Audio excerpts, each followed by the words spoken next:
स्वागत है दोस्तों एक बार फिर से आपका हमारे चैनल बिहारी फनी फैमिली में।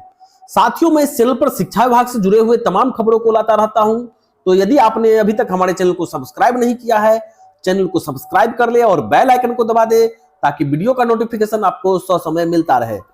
साथियों, मैं इस वीडियो में बात करूंगा नियोजित शिक्षकों के लिए जो विशिष्ट शिक्षक नियमावली 2023 लाया गया है उसके बारे में, और उस पर विस्तृत चर्चा करेंगे। क्या क्या सुविधाएं दी गई है और किन किन सुविधाओं से वंचित रह गए हैं।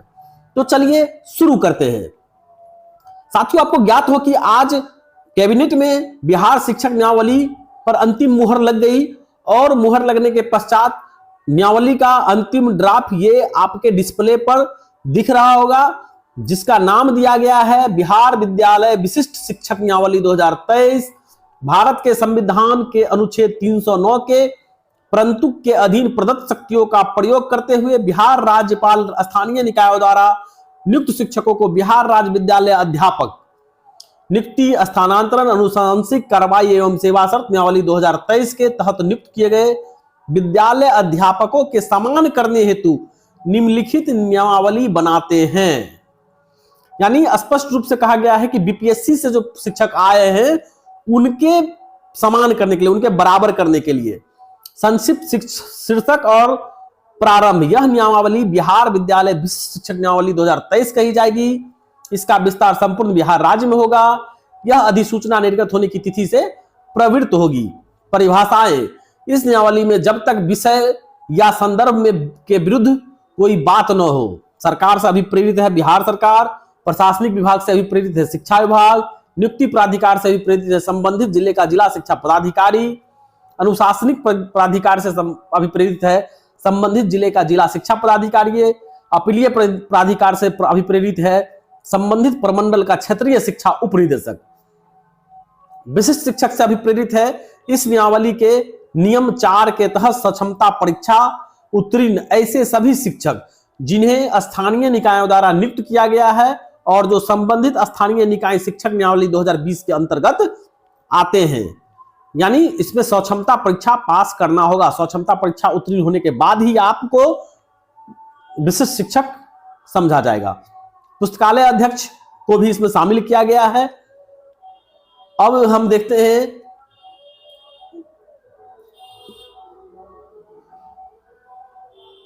स्थानीय निकाय शिक्षक नियमावली 2020 से आच्छादित अंशकालिक अनुदेशक इस नियमावली से आच्छादित नहीं माने जाएंगे। यानी अंशकालीन अनुदेशक जो शारीरिक अनुदेशक का जो बहाली किया गया था वह इसके अंतर्गत नहीं आएंगे, स्पष्ट कर दिया गया है। संबंधित स्थानीय निकाय शिक्षक नियमावली 2020 के आच्छादित शारीरिक शिक्षक को विशिष्ट शिक्षक के समान माना जाएगा, बशर्ते वे इस नियमावली के नियम 4 के तहत सक्षमता परीक्षा उत्तीर्ण हो। हालांकि उन्हें शारीरिक शिक्षक के रूप में ही संबोधित किया जाता रहेगा। प्रशिक्षित विशिष्ट शिक्षक से अभिप्रेरित है विशिष्ट शिक्षक जिसे सक्षम प्राधिकार द्वारा इस तरह घोषित किया गया है। अन्य कोई परिभाषा जो इस नियमावली में वर्णित न हो बिहार राज्य विद्यालय अध्यापक नियमावली 2023 के नियम 2 में दी गई परिभाषाओं से परिभाषित होगी। संवर्ग का गठन, संवर्ग किस तरह से गठन किया गया है? स्थानीय निकाय के विभिन्न स्तरों, पंचायती राज, नगर निकाय द्वारा नियुक्त सभी शिक्षकों को नियम 4 के तहत स्वक्षमता परीक्षा उत्तीर्ण करना आवश्यक होगा तथा स्वक्षमता परीक्षा में उत्तीर्ण होने एवं ऐसी स्वक्षमता परीक्षा के उपरांत आवंटित विद्यालय में योगदान के पश्चात वे विशिष्ट शिक्षक कहलाएंगे। यानी आपको स्वक्षमता परीक्षा उत्तीर्ण करने के बाद जब विद्यालय आवंटन कर दिया जाएगा उस दिन से आप विशिष्ट शिक्षक कहलाएंगे। स्थानीय निकायों के विभिन्न स्तरों पर कार्यरत विशिष्ट शिक्षकों को स्वक्षमता परीक्षा उत्तीर्ण करने एवं ऐसी स्वक्षमता परीक्षा के उपरांत आवंटित विद्यालय में योगदान करने की तिथि से जिला स्तर पर एकल संवर्ग के रूप में विलय हो जाएंगे। यानी उसके बाद आप जिला संवर्ग के शिक्षक कहलाएंगे। वे एक अलग संवर्ग का गठन करेंगे जिनकी सेवा शर्तों को अब से इस नियमावली द्वारा विनियमित किया जाएगा, बशर्ते कि नियम 4 के तहत सक्षमता परीक्षा उत्तीर्ण करने पर ये विशिष्ट शिक्षक बिहार राज्य विद्यालय अध्यापक नियमावली 2023 के अधीन नियुक्त विद्यालय अध्यापकों के वेतन एवं अन्य लाभ पाने हेतु पात्र होंगे। यानी उसके बराबर आप हो जाएंगे, बशर्ते यह कि आगे ऐसे स्थानीय निकाय शिक्षकों को विशिष्ट शिक्षक बन जाते हैं तथा जिनके विरुद्ध आज की तिथि तक कोई अनुशासनिक कार्रवाई सतर्कता, जांच या कोई अन्य अन्वेषण लंबित है वह इस नई नियमावली के उपबंधों के अनुसार जारी रहेगा। जब कभी विशिष्ट शिक्षक सेवानिवृत्त हो जाता है या त्यागपत्र दे देता है या बर्खास्त कर दिया जाता है तो परिणामी रिक्ति पर स्थानीय निकाय द्वारा नियुक्ति नहीं की जा सकेगी। विभाग द्वारा परिणामी रिक्ति का नियत प्रतिशत विशिष्ट शिक्षक के प्रोन्नति हेतु एवं शेष को बिहार राज्य नियमावली अध्यापक नियमावली 2023 के नियुक्त विद्यालय अध्यापकों के संवर्ग को स्थानांतरित करने हेतु सक्षम होगा। अब हम लोग देखते हैं स्वक्षमता परीक्षा के बारे में। विभाग अपने द्वारा एक सरकारी एजेंसी के माध्यम से, अभी इसमें कहा गया सरकारी एजेंसी, अभी यह नहीं कहा गया है बीपीएससी या बीएसएससी या बिहार विद्यालय परीक्षा समिति, यह नहीं कहा गया है। विभाग अपने द्वारा एक सरकारी एजेंसी के माध्यम से इन सभी कार्यरत स्थानीय निकाय शिक्षकों के लिए स्वक्षमता परीक्षा आयोजित करेगा। स्वक्षमता परीक्षा इस नियमावली के प्रवृत्त होने की तिथि से 1 वर्ष की अवधि में आयोजित की जाएगी। प्रत्येक स्थानीय निकाय शिक्षक को स्वक्षमता परीक्षा उत्तीर्ण करने हेतु 3 अवसर प्रदान किए जाएगा।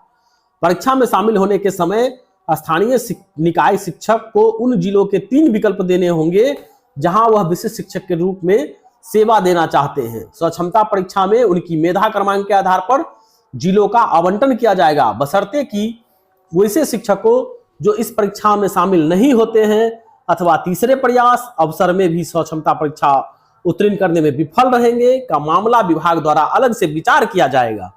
विभाग ऐसे सभी स्थानीय निकाय के शिक्षकों के मामले पर विचार करने हेतु एक समिति का गठन करेगा और जो सरकार से उचित अनुशंसा करेगा तथा स्थानीय निकाय शिक्षक नियमावली 2020 उस हद तक संशोधित समझा जाएगा। अब जो है इस नियमावली के तहत सीधी भर्ती के बारे में कहा गया है कि इसमें कोई सीधी भर्ती नहीं होगी, परंतु अनुकंपा के आधार पर नियुक्ति विभाग की प्रचलित नीति, पात्रता एवं रिक्ति के अनुसार की जाएगी। आरक्षण, ऐसे कार्यरत स्थानीय निकाय शिक्षक विशिष्ट शिक्षक बनने के उपरांत उसी आरक्षण श्रेणी से संबंध रखेंगे जिसके लिए उन्हें स्थानीय निकायों द्वारा नियुक्त किया गया था। वरीयता, जिला स्तर पर विशिष्ट शिक्षकों की एक वरीयता सूची संधारित की जाएगी। शिक्षकों की प्रत्येक श्रेणी यथा प्राथमिक, मध्य माध्यमिक और उच्च माध्यमिक के लिए विषयवार एक अलग वरीयता सूची तैयार की जाएगी। विशिष्ट शिक्षकों की वरीयता निम्नलिखित मापदंडों के अनुसार तैयार की जाएगी। स्थानीय निकाय के शिक्षक के रूप में प्रशिक्षित वेतनमान प्राप्त करने की तिथि, जहां 2 शिक्षक उपयुक्त मापदंड के अनुसार एक ही तिथि साझा करते हैं, उनकी जन्म तिथि वरीयता तय करने के लिए मापदंड होगी। जहां 2 शिक्षक उपयुक्त मापदंड के अनुसार एक ही तिथि साझा करते हैं, अंग्रेजी वर्णमाला क्रम में शिक्षक का नाम वरीयता तय करेगा। उपयुक्त मापदंडों में फिट नहीं होने वाले किसी अन्य मामलों का निर्णय विभाग द्वारा किया जाएगा। वेतन के बारे में कहा गया है, विशिष्ट शिक्षक स्थानीय निकाय नियमावली 2020 के तहत उन्हें प्रदान किए गए पूर्ण वेतन संरक्षण प्राप्त करेंगे। वेतन संरक्षण यानी पे प्रोटेक्शन का लाभ दिया जाएगा, स्पष्ट कर दिया गया है। इसके अलावा इस नियमावली के प्रभावी होने पर उनका वेतन फिटमेंट मैट्रिक्स के अनुसार देय होगा। अन्य भत्ते राज्य सरकार के प्रचलित दरों के अनुसार महंगाई भत्ता, मकान किराया भत्ता, चिकित्सा भत्ता और शहरी परिवहन भत्ता सहित शामिल है। फिटमेंट मैट्रिक्स अनुगणक क के अनुसार होगा। फिटमेंट मैट्रिक्स इस नियमावली के अनुसार विशिष्ट शिक्षकों की नियुक्ति को इंगित करता है। प्रोन्नति के मामले में ये प्रोन्नति का दिया गया है कि हर एक 8 वर्ष में जो है प्रोन्नति मिलेगा हर एक कैटेगरी में। अब है स्थानांतरण। विशिष्ट शिक्षकों का पद राज्य के अंतर्गत स्थानांतरणीय होगा, पूरे राज्य के अंतर्गत स्थानांतरणीय होगा। प्रारंभ में नियम 4 के अनुसार सक्षमता परीक्षा में शामिल होने के समय उनसे उन 3 जिलों की प्राथमिकताएं मांगी जाएगी जहां वे अपनी सेवा देना चाहते हो। सक्षमता परीक्षा में उनकी मेधा क्रमांक के आधार पर उन्हें उनके द्वारा चुना गया जिला प्राप्त होगा, अन्यथा रेंडमाइजेशन के आधार पर जिला आवंटित किया जाएगा। विशिष्ट शिक्षकों को सामान्य रूप से जिला शिक्षा पदाधिकारी द्वारा शिक्षा का अधिकार अधिनियम, छात्र शिक्षक अनुपात अथवा जनहित में प्रतिबद्धताओं को ध्यान में रखते हुए जिला के अंतर्गत स्थानांतरित किया जाएगा। उसके बाद विशिष्ट शिक्षकों को विभाग द्वारा तय की गई अवधि के पूरा होने पर जिला के अंदर या बाहर स्थानांतरित किया जाएगा। जिला के बाहर भी और अंदर भी स्थानांतरण किया जा सकता है। अनुशासनिक कार्रवाई के में दिया गया है कि समान प्रशासन विभाग के परामर्श से जारी किया जाएगा, इसके लिए अलग से। अब हम लोग देख सकते हैं इसका यह फिटमेंट मैट्रिक्स लेवल है। आप जिस लेवल में अभी हैं उसके समकक्ष आपको वेतन दिया जाएगा।